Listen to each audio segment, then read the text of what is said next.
first rule of Fight Club is you do not talk about Fight Club. The second rule of Fight Club is you do not talk about Fight Club. But rules are made to be broken. They were made to be followed. Nothing is made to be broken. Pinatas. Glow sticks. Karate boards. Spaghetti when you have a small pot. Rules.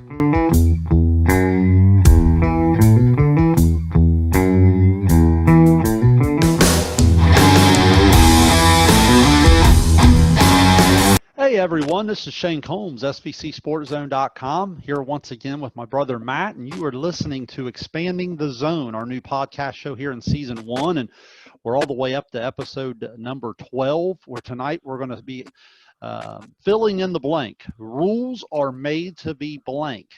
I'd like to welcome you if you're listening to us out there on iTunes, iHeart, Spotify, or if you're joining us and watching us on our YouTube channel, SVC Sports Zone Shane. Again, welcome. You, the fans, have generated so many different topics. And Matt, I guess as I welcome you to the show, when I throw out rules are made to be blank, I guess I ask you, are we trying to follow them? Are we trying to break them? Are we trying to manipulate them, stretch them? I think of technology, safety. I know how difficult it's been in 20 plus years of teaching, coaching to sometimes write rules or create rules and then enforce them. Just a lot of different avenues I think we're going to cover tonight.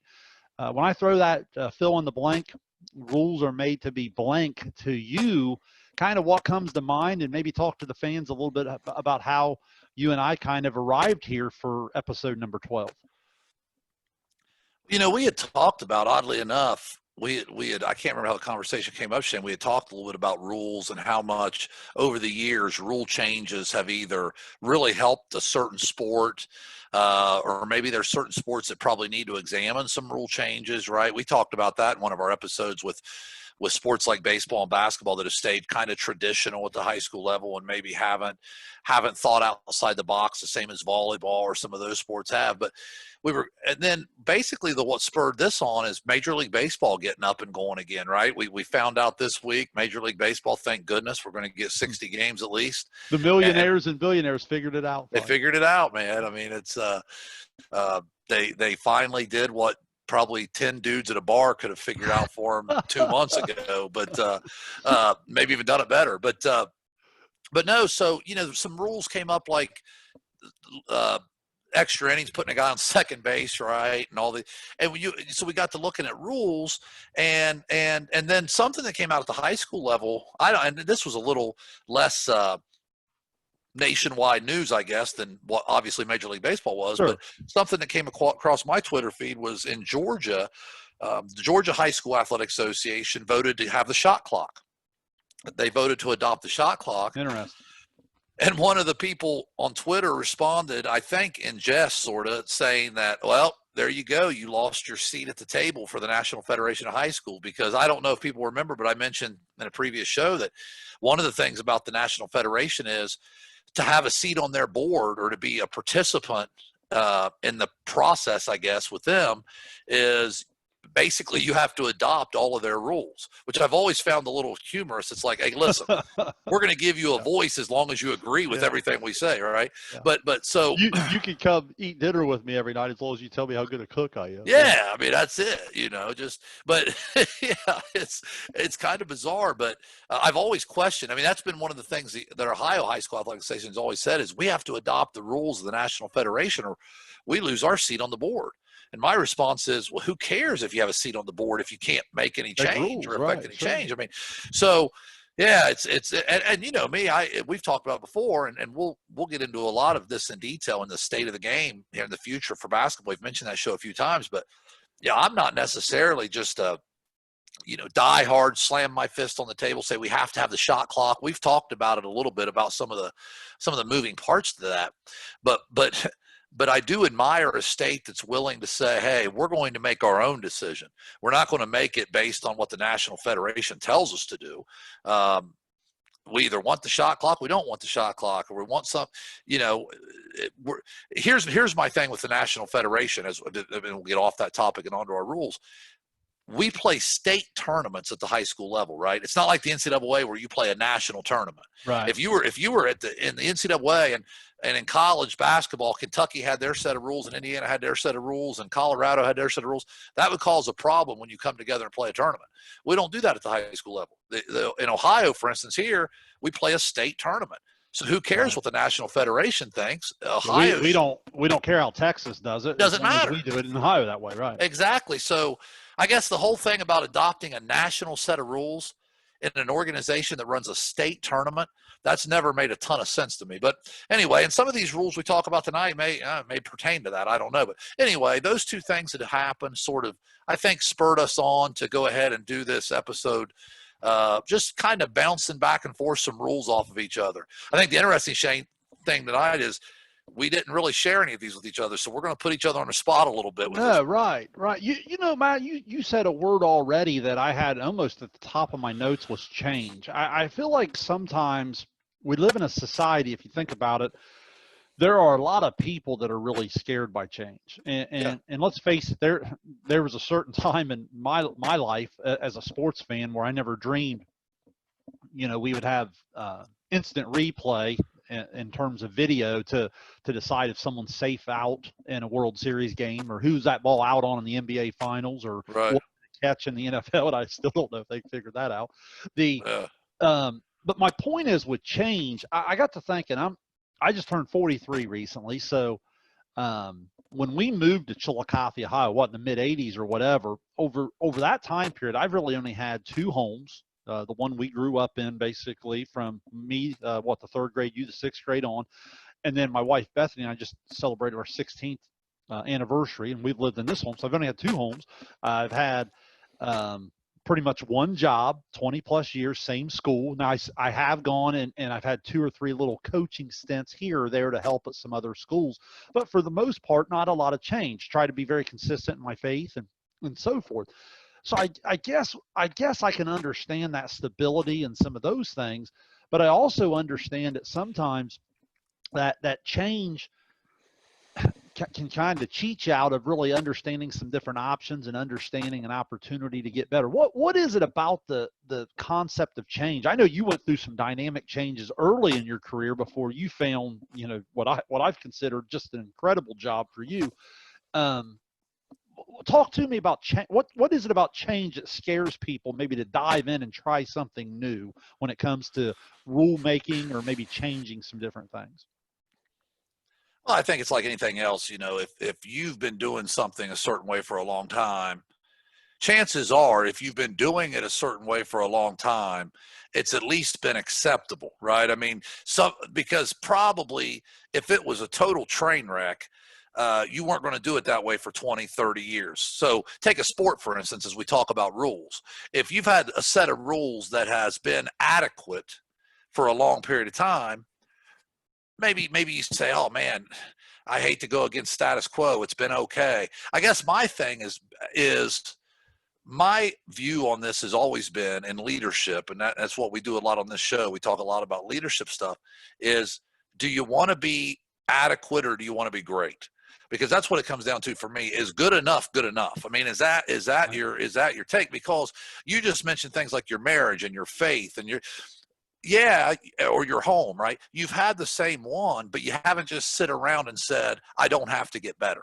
I don't have to make home improvements. I don't have to work at my marriage. I don't have to read my Bible and be better in my faith. No, you've said to yourself, I have to examine this constantly and constantly grow and learn. It's just like in coaching, right? If you're not an avid learner, if you're not a hungry learner, then you're not going to be as good. You're just not going to be as good at what you do.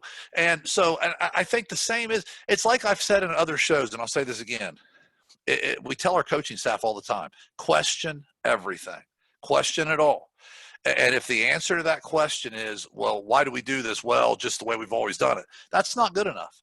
If it's the very best way we feel to do it, that's one thing, but not just because we've always done it that way. And I think you'll see as we talk about some of these rules, because tonight, Shane, we're going to talk about rules that have affected past things, maybe improved games, improve sports. We're going to talk about some stuff going on right now. And then you and I are probably going to bounce some ideas about future changes or what could help games. So, it's change to me, I guess scary, sure, but necessary for sure. I mean, you have to be willing to change. Well, the next thing that started to lead into this a little bit, I guess, is let's face it, choices, right? I mean, when for the longest time, maybe there was no change really available, but through technology, safety, learning different things, common sense, maybe, we start to learn different things. I know we talked in the past about how, the 3-sport athlete, used to be more common 15, 20 years ago, but let's face it, there's different choices now. There's different changes. Back in the day, we didn't have the opportunity to play volleyball season, play with our team in June and July, play club volleyball, right? Or in basketball, Right. you didn't have the opportunity to play in the season, play in June and July, play AAU, Legion ball, fall ball, and baseball, softball. So all of those different things. And when I think of choices, I think that's where people start to come up with different ideas, and you get different dynamic people in leadership. I was joking with someone the other day. We were actually in a meeting where we were talking about some different things for school, and we were talking about all the different choices can make things confusing. I blamed it on Crayola.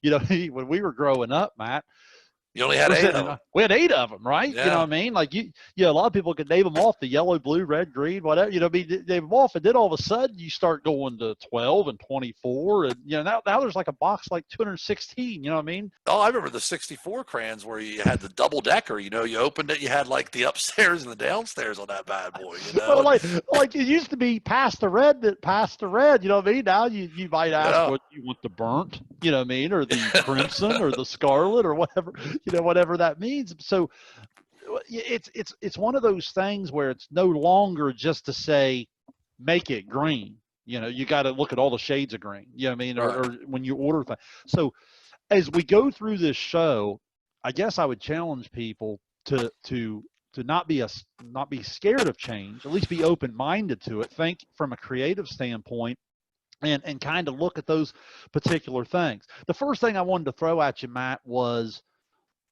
when it comes to rules, I think one of the trickiest things is becoming enforcing them. There's certain rules. Yeah.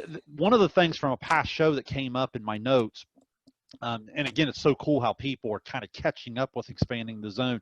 I just had feedback this week on our official show there from a couple of weeks back, and they were talking about how rules that are written poorly or rules that are very, kind of subjective can make it very difficult on officials to enforce them. And I got to thinking about, the way we enforce a kid not bringing a pencil to class, or how we enforce a tardy now compared to 15, 20 years ago. All of these different things. What do you find difficult in terms of the enforcement when it comes to not maybe being cut and dry, but an official kind of having to use a little bit of a judgment, such as the hand check in basketball, or the certain things, in terms of incidental contact in football and those types of things. What do you think is difficult in the enforcing of rules? You named a couple there. Any sport where there is contact on every play, and like holding in football, or like you said in basketball, there's constant sort of contact and hands touching each other and bodies flying, and man, what do I let go? What do I call? Stuff like that. I'll take it a step. Now I'm going to go in a totally different direction on you here, Shane, because this is one of the ones I was going to bounce off of you. I'm going to put you on the spot here. All right. We've talked about transfers on this show before, right? We talked a couple weeks ago on one of our shows. I think at times state athletic associations, like in our case, the OHSA, they make rules that are, in my mind, very difficult to enforce. I mean, take the transfer rules. If you get on the OHSA website, there's basically an entire section dedicated of their bylaws to transfers. There's like 9 or 10 exceptions on, okay, if you transfer, you have to sit half the season unless you meet one of these, like 9 things. I guess here's my point. And I'll just play devil's advocate here for a minute, because I know people want to talk about transfers as an issue. We can't let it just happen nonstop or whatever. We live in America, right? I mean, if you send your kid to school A, should your kid not be allowed to play sports at school A? He's allowed to go to science class. He's allowed to go to math class. My point is, should there be a rule at all? I mean, should there be any restriction on where a kid goes to school and plays? I mean, I was thinking about this the other night, because here's the deal. We know that people are bending those rules. They are breaking those rules. They are figuring out loopholes and ways around it. Well, I'll say I'm living in this house, but I'm just sort of, kind of living in it. I'm really, I guess my point is, if as an organization you can't enforce that, because I think the OHSA would admit they don't have the manpower to go out and investigate. No. They can't jump in a van and go look at every house. What they do is they leave that up to the schools to self-police. Okay. Well, if you're leaving it up to the schools to self-police, that's telling me you can't police it. So if you can't enforce rules, should you have a rule? Should, like in that case right there, in your opinion, should we have a rule on that? I guess it's sort of like cell phones in school as a teacher. Do you get to a point where you say, I can't fight it anymore, so I have to just accept it, or do you just keep fighting it? Well, I think that's why the cell phone rule has become so much more flexible in the middle school and especially in the high school setting, is for that particular reason. It does become very difficult to police. So what it is you try to adapt and you try to make certain things to keep it under control. Going back to what you were just saying a second ago, it becomes very difficult. Sometimes we set things where you don't want to enforce them. So what you do is you set something at a level where you never dream it'll get. I think of like Draymond Green there in the NBA Finals that one year where, what is it? I don't know the exact rule, like your fourth flagrant foul, or your fifth technical or whatever. You're setting it at a point where like, well, who in the world's going to get that? And then all of a sudden he does in the NBA Finals. And some people be like, oh, you can't suspend a star in the NBA Finals.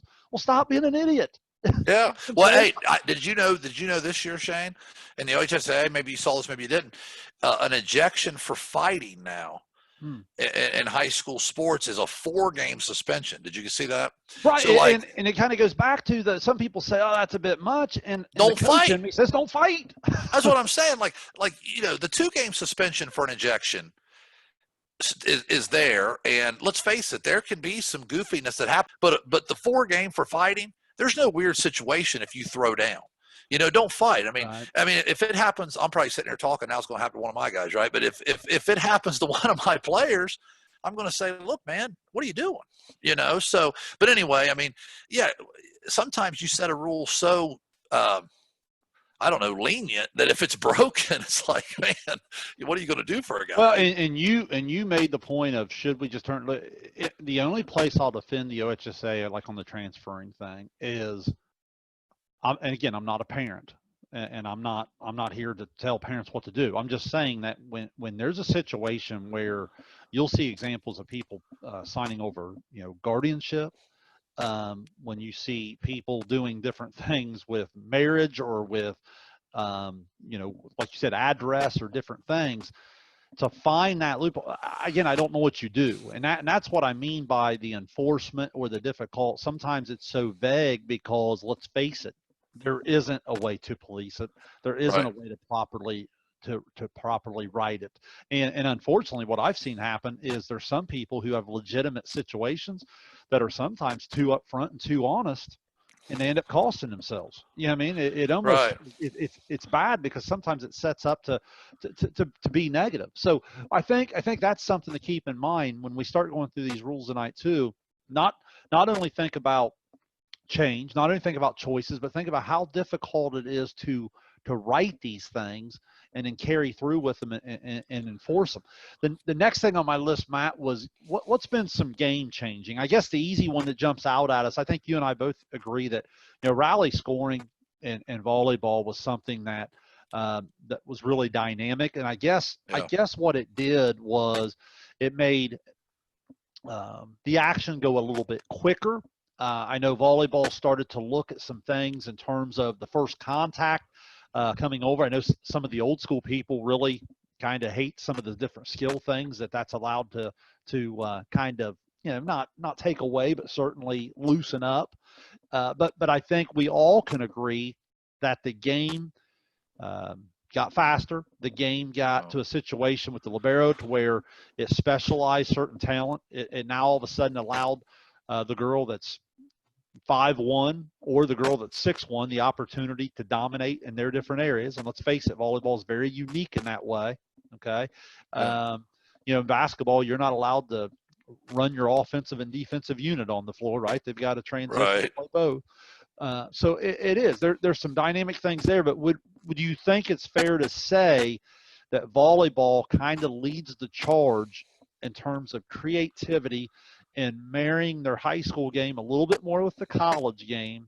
And no matter what you think of the rules, it certainly has made the game faster. It's made it more entertaining, and certainly something that high school girls, quite frankly, in the last decade have started to choose over a lot of other options. Yeah, I agree. I think rally scoring is one of the best things that any sport in high school's ever done. Now, let me ask you this, because I'm going to put you on the spot. I want to do two things on rally scoring here, okay? All right. One, when rally scoring first happened, I can't remember when that was. Was that like mid-90s? When was that? When did that come in? It was into the 2000s. Okay, was it that I was late? writing for JJ Huddle. I'm pretty sure it was because when we had a school, Westfall, you'll see the banner behind me here if you're watching on YouTube. Again, on YouTube, that's SVC Sports Zone Shayne if you want to check us out. The banner you see behind me there, Westfall, was a team that had gone to the state tournament 3 straight years. And Okay. if I'm not mistaken, that the years that they were at the state tournament, we were still there in rally scoring. And for some of our local listeners, they'll remember the name Cassie Sowers, real good player. That would have been early 2000s, I believe. Okay. So we're looking at what, maybe just to be safe, 15 years without me looking it up. So now I'm guessing when that happened, you remind me, there had to be a few people out there that said, "What are we doing? What are we changing?" Am I right? Did it probably meet some resistance a little bit? I think it did, and I think the reasons being, one, a lot of people, let's face it, volleyball at the collegiate level, Matt, isn't like a football or basketball that's as highly as promoted. So maybe a lot of the upper levels or the different levels as people started to see this kind of starting to be more creative at the higher levels. Two, I think you always have your people that they don't understand how to compare things. Like, how do you start to compare a record, the digs. Well, that was one of the things skills. that was one of the things I was going to hit you with. Okay. Okay. Let's come back to that because I want to do this first. So, because I'm going to put you on the spot because I already know how you feel about this. All right. So, there were some people. Hey, what are we doing with this rally scoring thing now? My golly, this has been the way we've always done it. It's good to go. Well, what if like 20 years from now, people were sitting on a podcast like this saying, "I'll tell you the best thing high school basketball ever did was this Elam ending." I mean, this thing has made the end of games exciting. It straightened some fouling out at the end of games because, hey, who knows? I mean, you roll your eyes back. Hey, look, it's hard to predict the future, right? I mean, Back to the Future 2 in 2015 had flying cars, if you remember, right? Well, that didn't happen in 2015. So we don't know what the future holds. But hey, what if 15 years from now people are talking about what a great thing Elam ending is to basketball? I mean, could it be? The Elam ending, listen, was it entertaining in the summer basketball? What's that called? The basketball tournament? The basketball tournament. So it reminds you back in your Gus Macker days, our age, where, hey, game point, you know what I mean? And it's, I don't know. To me, there's Gus Macker has a good rule. The jump ball should go to the defense. That's my thing. That's my thing. But anyway, go back to it. Go back. No, to me, I don't get it. I mean, you come to a certain point total and then you're going to catch up or whatever. I mean, that's the creativity of time and score and some different things. And that's again, as we talk about different things, that would be another thing for the shot clock and some different things to get more creative.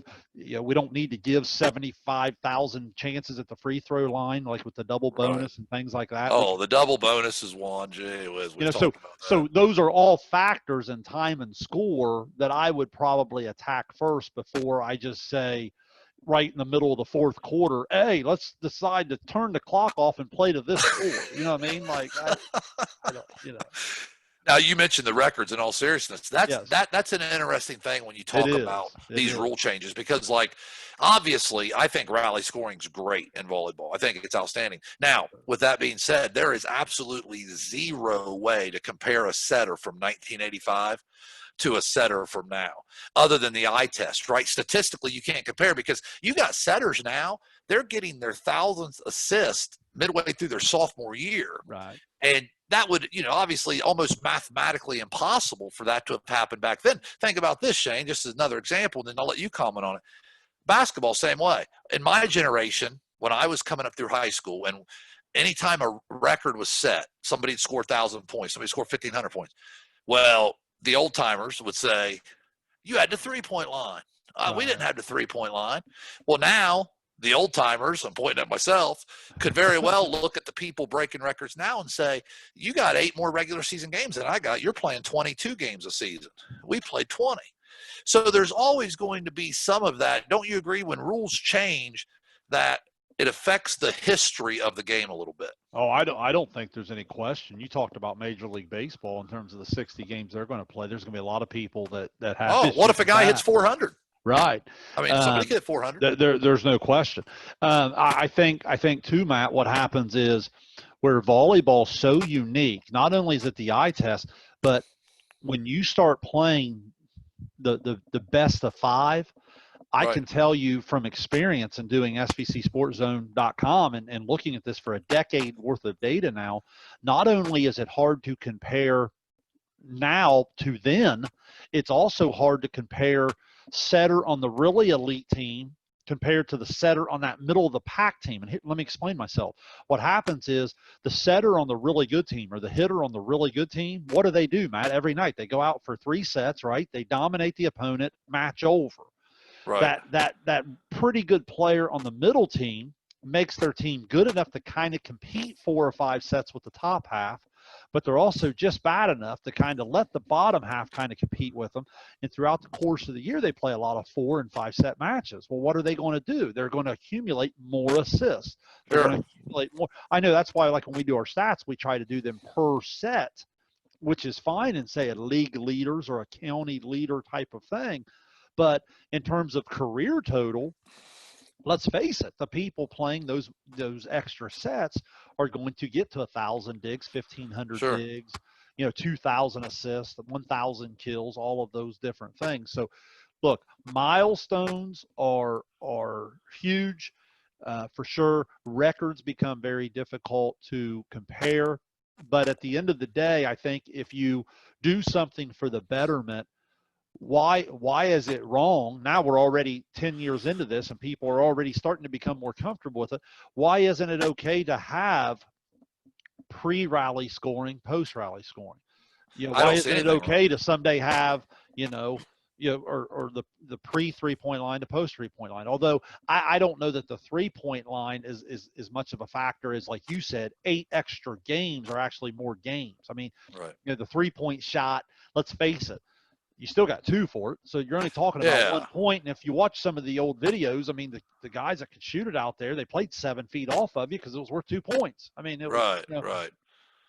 a lot of dynamics there, I don't think. But I do think when I look back at high school basketball in the late 80s, and you talk to people there, nothing. And when I watch these old films during this COVID-19, all the old games are on. Right. And I'm telling you, when I would watch some of those old college games before the 3, it was brutal. There's I no mean, spacing. It was just all it was, jumbled up. well, it's just, no flow. It hurt the skill. The 3-point line changed the game in a very unique way. So when I start talking game changing, I have to put the 3-point line on an even playing field to the rally scoring. I really do. And that's why I think now here we are 20, 25 years later, that basketball's a little bit at a standstill in that particular situation, because of creativity at that point, and now maybe lacking a little creativity. Now, let me jump to this category. What rules haven't worked? You know what I mean? In other Right. words, over the years, we tried to have, or I'll even go this far. What rules maybe worked for a second but are a little bit outdated? The the 3-second call in basketball. Right. Stay in the box in baseball. When's that ever enforced? Never. You know what I mean? People with the wristbands are stepping out on every play. 7:15, 8. Oh, it drives me nuts. Yeah. Whatever it is, that's never enforced. But the 3-second call, it obviously made sense in the day of a Wilt Chamberlain or those types of guys playing, Right. parking down there in the middle of the paint. As time's gone on with spacing and different things like that, maybe Shaq is a more modern example of where that's still a factor. But don't you think sometimes the 3-second rule becomes a little bit tricky? You'll see someone who has kind of their heel in the lane, and an official will just be looking to make a call and sometimes go. Now, some people would say, look, that's the rule, where other people would say it's the spirit of the That's rule. what I would say. Yeah, the rule versus spirit of the rule a little bit. I'll tell you one that jumps to mind, Shane. Maybe I'm jumping you here and you were going to say it, but No. One of the worst rules ever put into play in basketball is this double bonus. That's just an awful rule. The double bonus is an awful rule. I mean, you had me laughing one time. I don't want to steal your quote. You once told me that's just giving a terrible free throw shooter a second shot. Isn't that the truth? Yeah. But think about this now. When the double bonus, think about how laughable this train of thought is. When the double bonus was put into play, one of the things they said was, this is going to discourage fouling, like late in games. Yeah. Well, now think about that for a minute, okay? You're down 6 with a minute to go. The other team's holding the ball. Man, I'd like to foul and stop this clock because I'd like to maybe have a chance to win. But you know what? They're getting 2 free throws now. So I'll just let them hold the ball, run the clock out, and lose. No, they could get 5 free throws. You're still going to foul because you have no other choice. You go for the steal, you don't get it, you foul. So this double bonus thing is just a joke. And, I mean, as bad a rule as it is, to have lasted for, 25 years? I mean, it's been around a long time now. I mean, it's just a terrible rule. It's terrible, and it kills the officials, Matt, because what happens is it's supposed to, like you said, stop fouling. But now officials, the last thing you want to do is put people into the double bonus, because as I know you hate, we put the fouls right up there on the board. Why you do that, I don't have any idea. And we don't start it over at the quarter, so they go to the foul. So how many times have you seen it? We'll call 5 fouls, 6 fouls, 7 fouls in the first quarter. Well, now the second quarter becomes a bloodbath because we're not going to call them anymore, right? So it's a situation where the double bonus ends up doing the opposite of what it was set to be. And that just amazes me. I can't imagine the intelligent people sitting around a table at some point and saying to themselves, hey, let's put this double bonus in. And even if the guy misses the first free throw, let's give him another one. Yeah. I mean, it just doesn't make any sense on that common foul. So I agree with you. I agree with you completely. Now, when I was talking about stepping out of the box in baseball, baseball is a sport that is criticized for the speed of the game. Okay. And I don't know, again, very difficult to enforce if you're going to call strikes on the batter for coming out. They've tried at the lower levels, Matt, talking about rule changes, the pitch clock. Getting the ball and being up there ready to make your pitch, and so many times they're trying different things in the major leagues now that we'll get to here in a segment just a second, that they're trying even more and more things. But how much do you think the pace of a game, we just gave volleyball credit, how much do you think the pace of the game in this microwave, gotta have it right now society is important to the popularity of each of these individual sports that we're talking about in the generations to come? I'm sure it plays a little bit of a role. I think it plays more of a practical role, though, like at the high school level. Let's face it, if you're playing baseball, you've got a daylight issue. So baseball already takes a while in high school. We talked about how it's longer than softball. So I think at the high school level, there are some things you have to consider. Like for instance, and I don't know how you feel about this, but I was glad when they said you don't have to throw 4 pitches to walk a guy anymore. I always thought that was the cheesiest thing ever. Why do we have to throw 4 pitches to intentionally walk a dude? Especially with the pitch count. Yeah, now at the high school level, definitely you don't want to do that. But yeah, so I mean, I think things like that can just keep the courtesy runners, some things that at the high school level. I mean, like Shane, here's the rule that's going to be. I think the whole Major League Baseball is going to have a DH now, right? So we've I've always been this year, yeah. I've always been anti DH because I watch real baseball. It's called the National League. Okay. And I've always been against the DH, but at the high school level, I've always liked the DH because it gives another kid a chance to play. It gives another kid a chance to get involved and participate. I don't know how you feel about that, Well, but for the longest time, I've always been able to separate it quite a bit. There's certainly a baseball purist in me, an old school baseball soul. Uh, but again, trying to be open minded to change. I guess when I'm a coach and I'm really analyzing the game and different things. Yeah, I guess I have a little bit of that old school in me. But man, sometimes as a fan, I just assume Albert Pujols come up the bat, and rather than to watch you know you know Garcia of the Cardinals grab a bat and hit. You know what I'm saying? right, Like it's one of right. those things where I just assume maybe sometimes I guess I'm open minded to seeing what can happen in the game. I know throughout my life some of the greatest hitters, Martinez there in Seattle, so forth, has been DH. And so if you can introduce 10, 15 more stars to the game, which is something I desperately think we need, I guess I'm open-minded to it.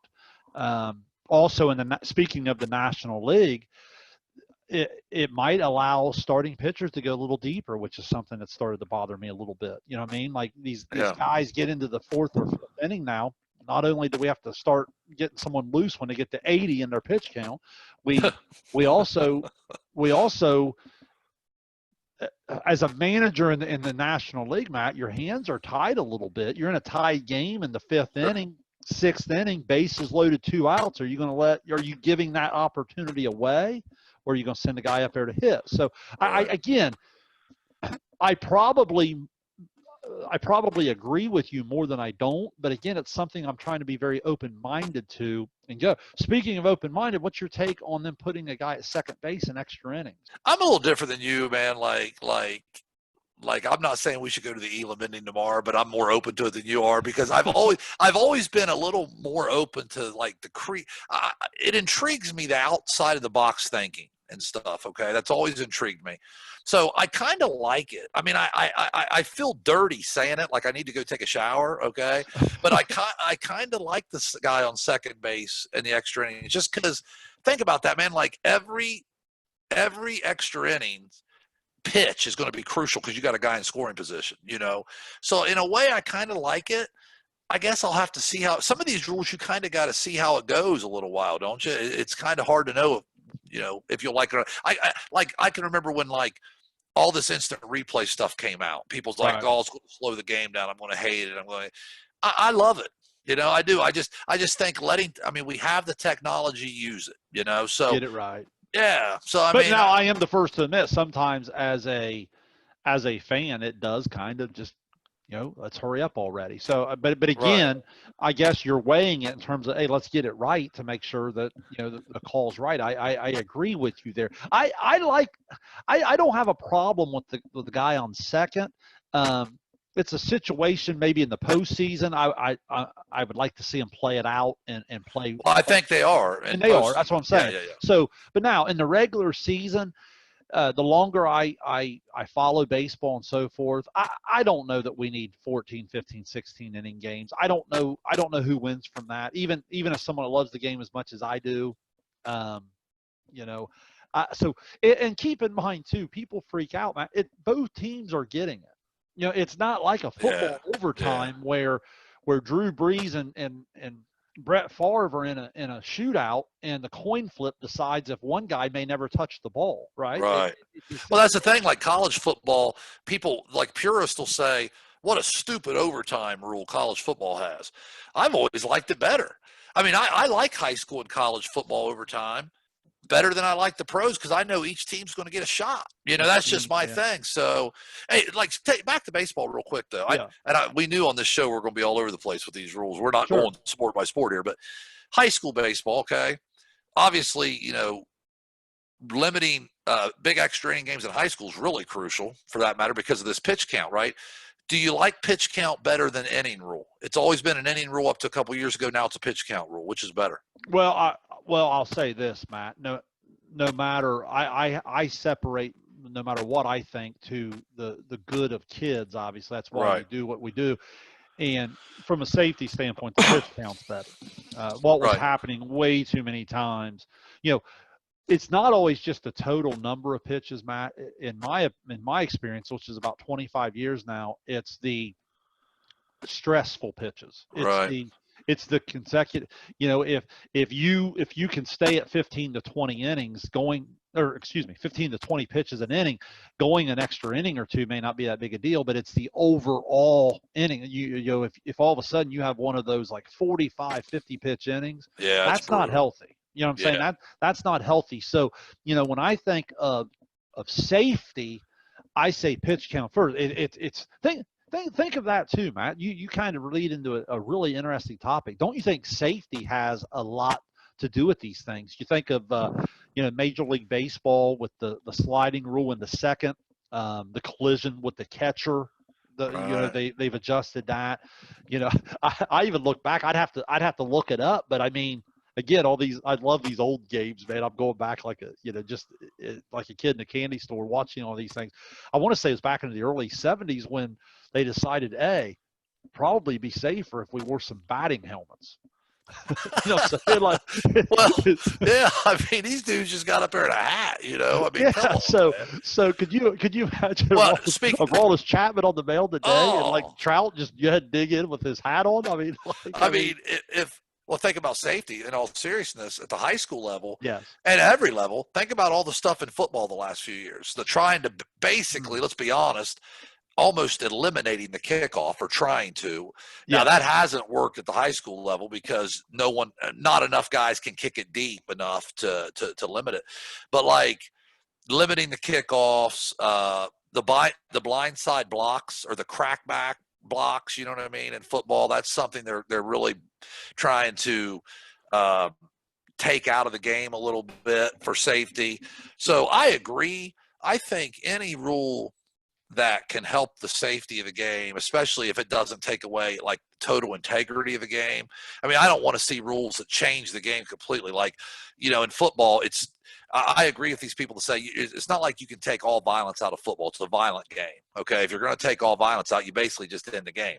But right. Is there anything wrong with not letting you clean a dude's clock when he's not looking on an interception return? I don't think so. That doesn't hurt the integrity of the game. No. Let's save the guy from getting a concussion, right? Now, one thing though that's interesting to me, and I was going to ask you this, outside of the kid's health, like so in baseball, we limit how much a kid can pitch, right, to save his arm. Some of the rules that have bothered me though a little bit over the years is limiting how much kids can play.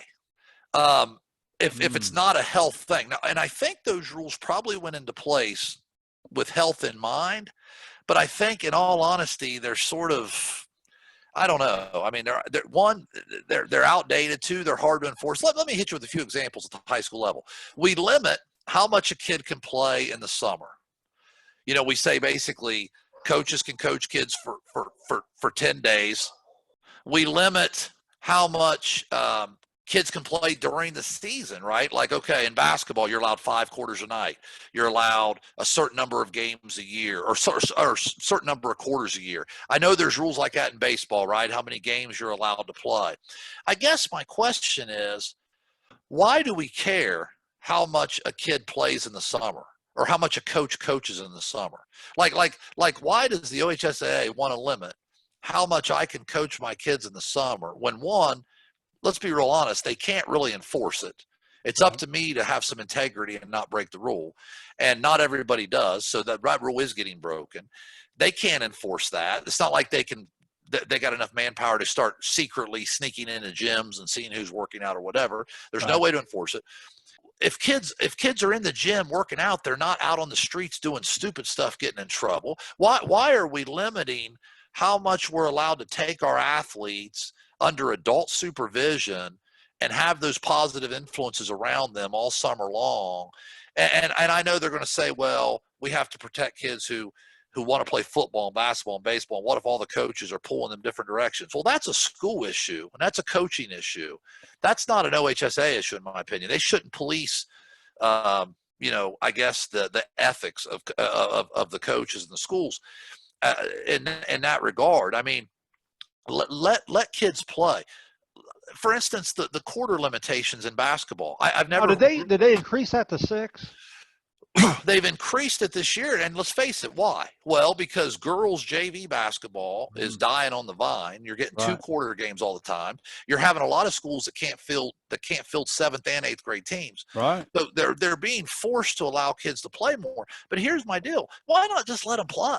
I mean, do you honestly think there's any coach? Do you honestly think there's a varsity coach in America who says, "Man, I've got this all Ohio point guard. I'm going to go down. Yeah. I'm going to let him Got a play big JV JV. game this Friday. Yeah. Yeah, I'm going to let him play JV too because we want to win the league in JV so he can twist an ankle down there." No, or vice versa. I mean, I guess what I'm saying is if a kid's good enough to play at the varsity level, he's not going to be playing down there at the JV level or freshman level. Who cares if a kid plays 6 quarters, 7 quarters? I mean, he's playing basketball, right? It's not a health thing. Now I get it, pitch count, right? Now football's a sport. Because now you're playing Saturday morning JV games. You can't be letting a kid go out and play 4 quarters on Friday night and then come in and play 3 quarters Saturday morning. Right. That's a health issue. Don't get me wrong. If it's a health issue, that's one thing. But you understand what I'm saying? Like the limiting play, just for the sake of limiting play, has never made sense to me. Well, it has, and I think a lot of it you said it was outdated, and I think the other point you made is I think the challenge has to be put on schools to structure their athletic program with some integrity. I think the biggest concerns at the smaller schools is sometimes your elite programs, Matt, you do, and you touched on this, you get that monopoly, so to speak. You know what I mean? Like, as soon as you turn them loose, and basically all the kids are put into this one spot. But like you said, that's more of a local issue. So again, I think that's on the ADs. I think that's on the principals and so forth. I will give them credit at the OHSA level. And for whatever reason, they've been forced to do it. I know in baseball, they've become far more creative in allowing the individual player. I believe it's 32 now, where the teams can play 27. If you have that kid that can go back and forth and play, and a lot of times that allows, because what people don't understand is sometimes you need those 2 extra kids for 7 other baseball players to play like 5 or 6 times. You see what I'm saying? Like you need, without them, there's no JV. It's the same way you're saying in girls basketball, just allowing 1 or 2 more kids. I've said for years, I have no idea in boys basketball why we don't call it sophomore basketball instead of freshman basketball and have sophomores down on the Just call it team A level, B level, whatever. Right. But because we do that, I know freshman boys basketball is in our area over the last 10, 15 years is slowly starting to take a hit. We have a league of 8 teams, and it seems like every year we have 1 or 2 that struggle to have a freshman boys team. And as you said, we have over half our league sometimes that struggles to play 4 quarters in JV girls. So JV baseball, JV softball, the same way, because of the dynamic to where we're playing at the same time at opposite sites, and you can't really use those kids. Right. It becomes very, very difficult. So I think numbers and opportunities to play are a big thing. So we talked about how safety drives things. I also wanted to talk to you about technology. We touched on instant replay a little bit and different things. I wanted to get your take on this. We've talked about the Astros cheating in a current show, and how technology and video and having video during a game compared to after a game or whatnot. But I even wanted to throw at you, like on the golf course. There's some people out there, and pace of play comes up in here. There's some people out there that says, hey, part of the skill of golf is understanding to count off your yardage, or to recognize the wind, or to recognize the different factors that influence a shot and what club you're going to hit. Compared to nowadays, you and I were just using it yesterday on the golf course, right? We have our yardage thing. We look, hey, what do you got there? It's this to the front, this to the middle, this to the back, and you're rattling it off to me. Right. What do you think? Where do you stand on that? Do you think that it takes away from the overall challenge of golf, or the skill of golf in terms of the thinking part of the game, or do you think, hey, we've got it, let's use it, let's quicken the round and let's go? Where do you stand on technology when it comes to those types of things, of taking some of the thinking out of sports? I'm in favor of technology in almost every situation, unless it hurts the integrity of the game. And I don't I don't want robots umpiring. Okay, I don't want that. You know what I'm saying? We've heard stuff like that before. That to me isn't what it's supposed to be. It's a human sport, right? But like, do I care that a kid's trying to walk off his yardage? I mean, you know, do you think Jack Nicklaus feels like Tiger Woods has had an advantage over him because of rangefinders or because of Pro V1s and better clubs and you know what I mean? What I'm saying is the history of the sport is affected way more in golf by equipment, correct? Than it is rangefinders or technology. So like to me, if you're a high school, I'll give you another, like high school pace of play in golf is so crucial. Let's talk golf just for a second. It's so crucial because that golf, I love golf. I mean, it's my absolute biggest passion probably in any sport that there is. All right. And I've coached basketball for 20 some years, but I love golf. And the thing of it is though, Shayne, golf can be miserable if the pace of play is bad.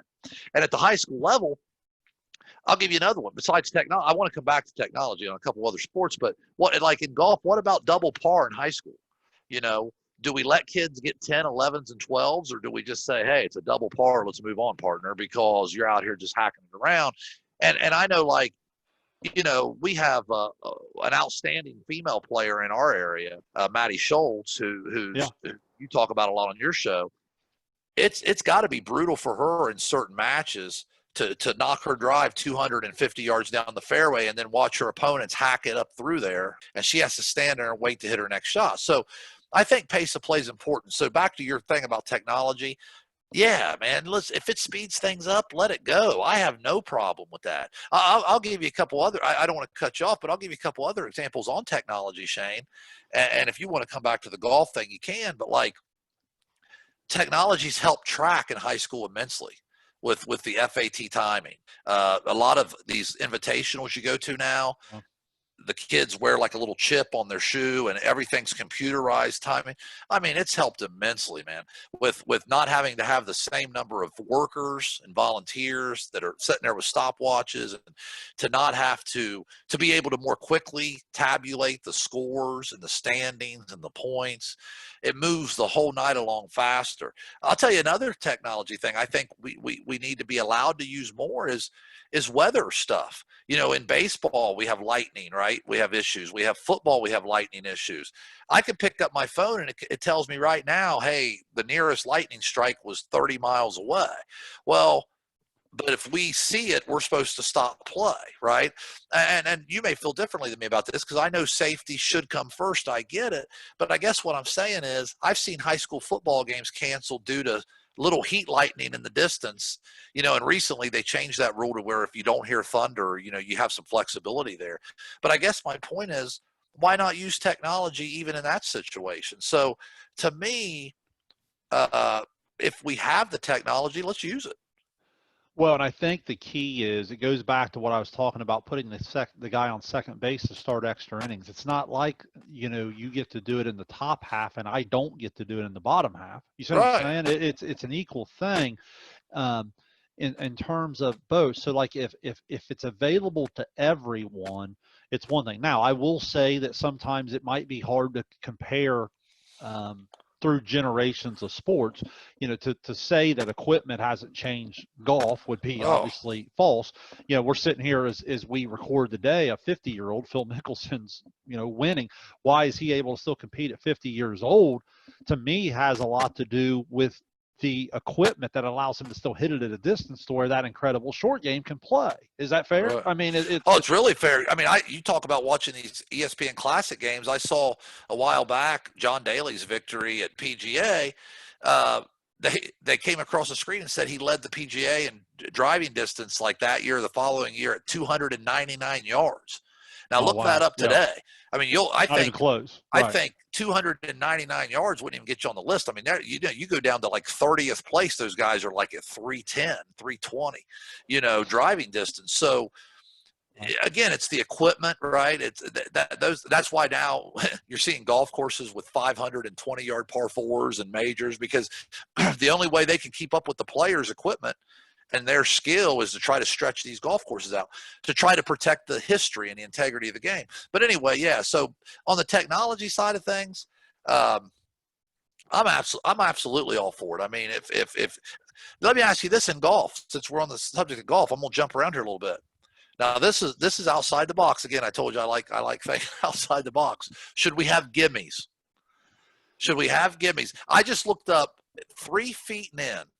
And I don't know if this is accurate, but I looked it up here while we were talking. I just quickly Googled it, and I didn't do a lot of research and check this number with some other websites. But in the PGA, inside of 3 feet, it's 99.4% of putts are made.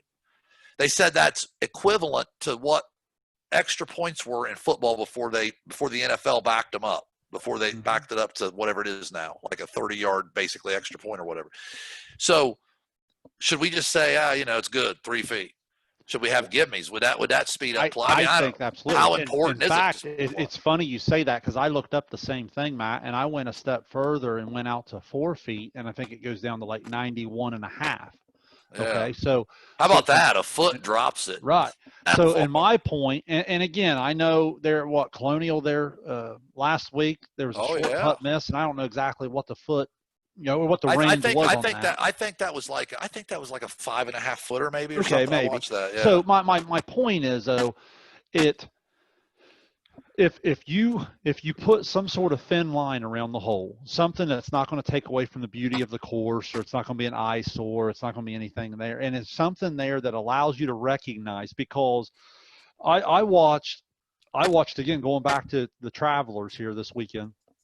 I was watching the featured group today of Phil Mickelson, Rory McIlroy, and Bryson DeChambeau, and I went over about a 3 or 4 hole stretch where I, with my phone on the stopwatch, I went on tap ins, and I looked over about a 4 hole stretch where their round would have increased by about 10 minutes. Would have been. Is that right? Yeah, because what happens is, I would have never thought it would make that big a difference.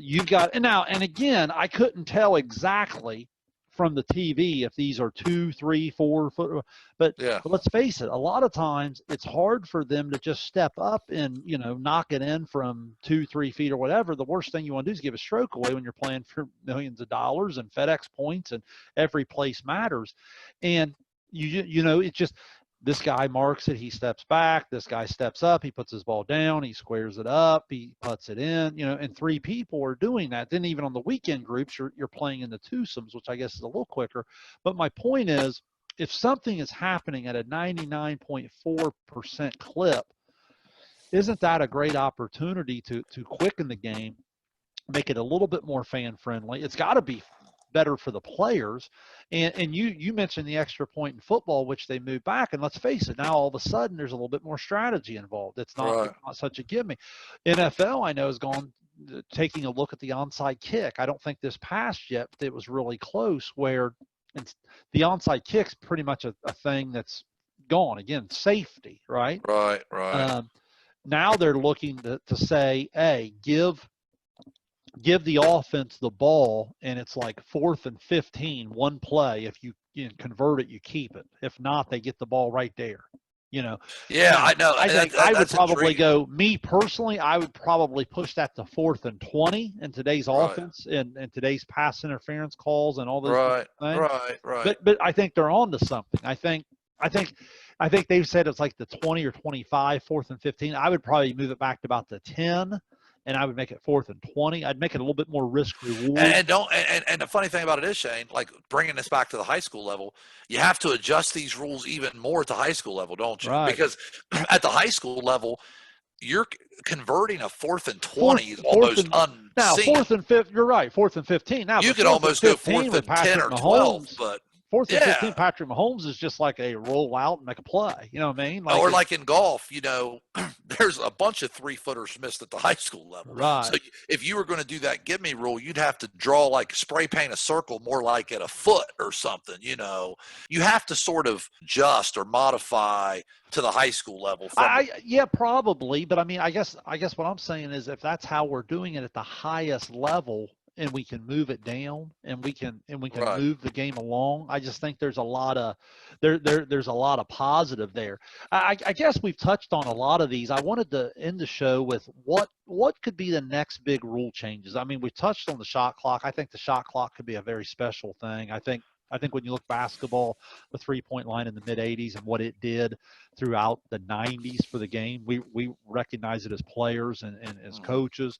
I just think the shot clock could do that same type of thing. Sometimes it just needs a shot in the arm.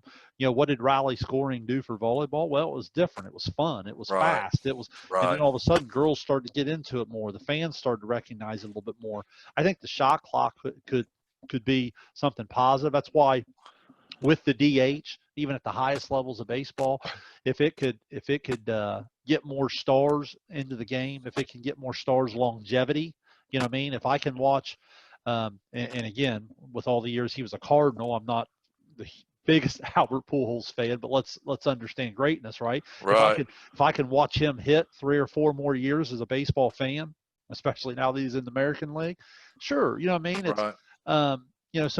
so I think there's some things there, and we touched on the golf, the 3-footer and so forth. What is there anything that jumps out at you, Matt, as maybe the next big thing, rules that still kind of been in the back of your mind you'd love to put out there? Oh, no, I'm not saying I'm not saying I agree with all these. Okay, I'm just saying some things that I could happen. All right, I could see the obvious one in basketball. The biggest change yet to be made, I guess, would be the shot clock. Right? We've people have talked about that enough, so we'll leave that alone, whether it happens or not.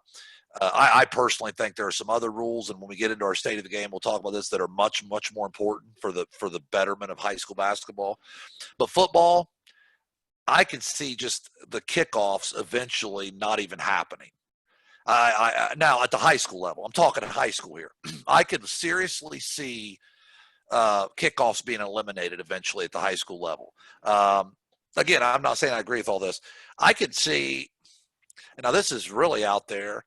I could see high school baseball, and this concerns me because I don't really want this to happen. I could see high school baseball shortening games to maybe 6 innings, or doing some double headers, 2 5 innings or whatever, because of the arms of the pitchers, not having enough pitchers to play. Also, we talked about it last week, how softball gets over so much quicker than baseball. Could they cut an inning off? I don't want that, but I wonder sometimes if that's ever a possibility.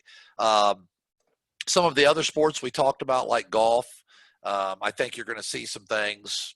You're already recently you're allowed to leave the pin in on all putts, right? And with this COVID thing, people are getting more and more used to that, so that's going to be more and more a thing.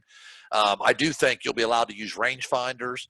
I wonder eventually if you'll be with the Bluetooth technology and not having the wires and stuff. Will cross country runners be allowed to run with earphones in and listen to stuff, music, whatever?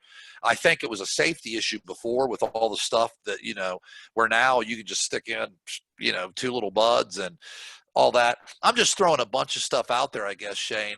Just thinking more. I guess I'm thinking more along the lines right now of high school. Lastly, I'll hit you with this, then I want to hear your opinion on it. Mercy rules. That's been a big thing here lately, I guess, right, in all sports. And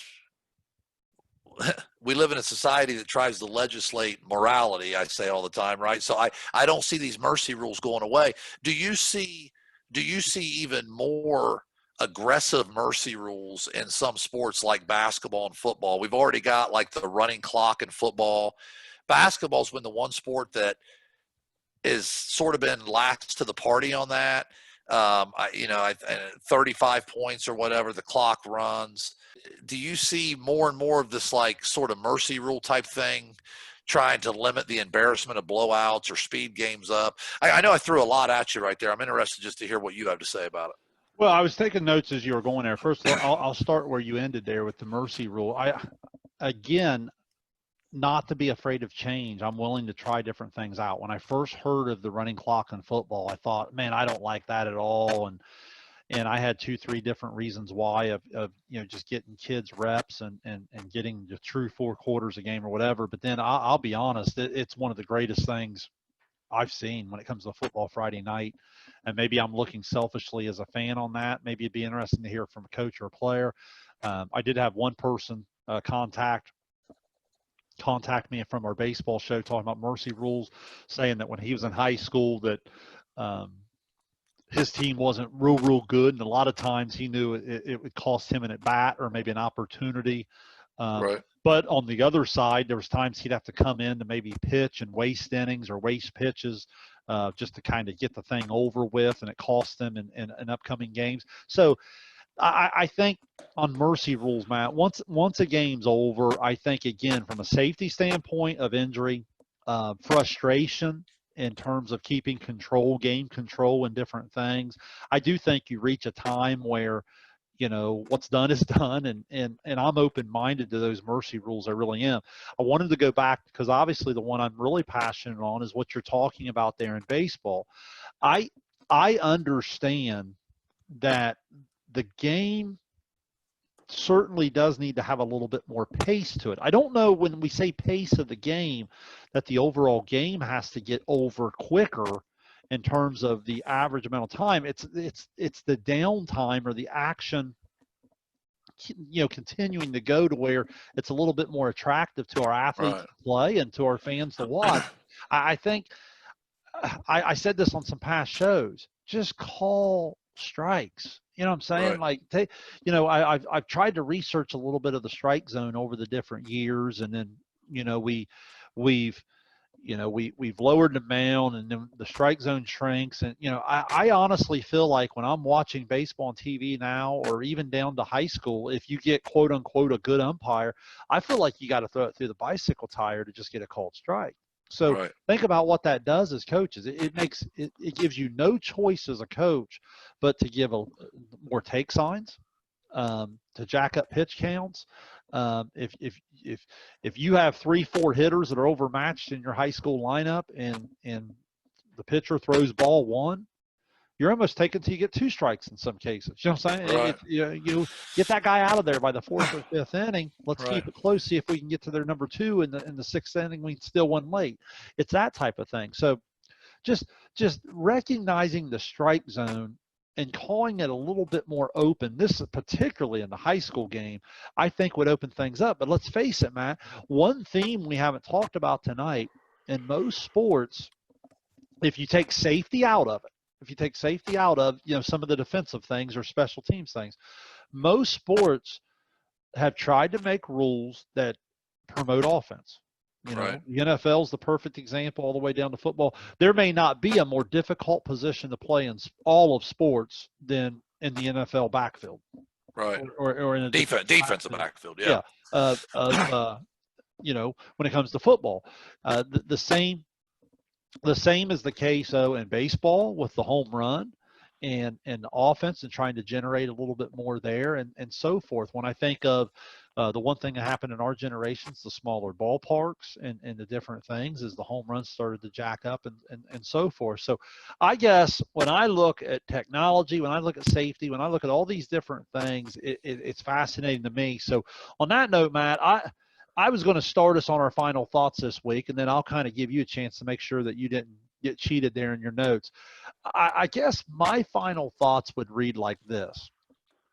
Going back full circle to where I started tonight, with change, not being afraid of change, recognizing that we live in a society that just naturally has more choices.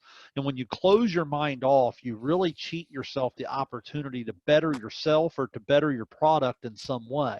So I think being open-minded and recognizing that it's okay to change something, and then if it doesn't work, change it back. It's just like when the NFL overreacted. I don't know if overreacted's fair. I mean, it cost the team a game maybe, but like the Saints Vikings thing with the pass interference, they put that in the instant replay, and they recognized that it just didn't work or it just didn't fit. Now they're going to take it out. So it's one of those things. It's okay to try it, and if it doesn't work, change it back. But sometimes I think we cheat ourselves because we just don't simply try something different. So I think in leadership, which is something we always try to draw this back to at the high school level, I think the willingness to be open-minded and educate yourself on something and to try something, and then being open-minded enough to evaluate that, hey, that's really good, let's keep it. Or, hey, that's not any good at all, let's not do that anymore.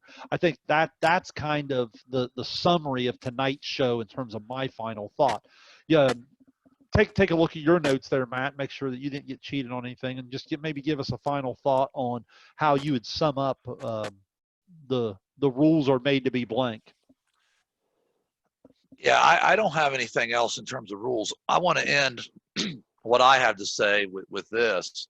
And it kind of piggybacks a little bit of what you're talking about with some open-mindedness and things like that. I'll take it a step further. I think when we're talking about rule setting or rule changes, I think one of the things that gets missed a lot is the rule makers in a lot of cases are not the people who are living these things day to day and are actually seeing what is That's well said. happening Yeah. in the trenches, so to speak. So, in other words, let's just take this frustrates me as an athletic director. I'll just give you this. In the league I'm in, the board of control are the principals. Well, half these principals don't know a thing about athletics. I'm just going to be straight with you. Okay. They just don't know that much. Some of them would tell you that. Hey, listen, athletics isn't my thing. But yet they're the rule makers. So our principals and superintendents, who maybe only a portion of those people have any athletic background at all, they're the rule makers, while your athletic directors and your coaches aren't. You see what I'm saying? All right. If the OHSA, for instance, is making rules, shouldn't the first people they talk to be coaches, be ADs, be the people that are living these every day? If I'm going to make rule changes concerning basketball, I'm going to talk to basketball coaches.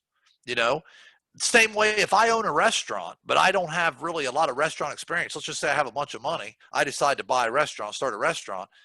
Guess who I'm leaning on? I'm leaning on my manager, my waitresses, my waiters, my cooks. You guys are in the trenches every day. What are you seeing?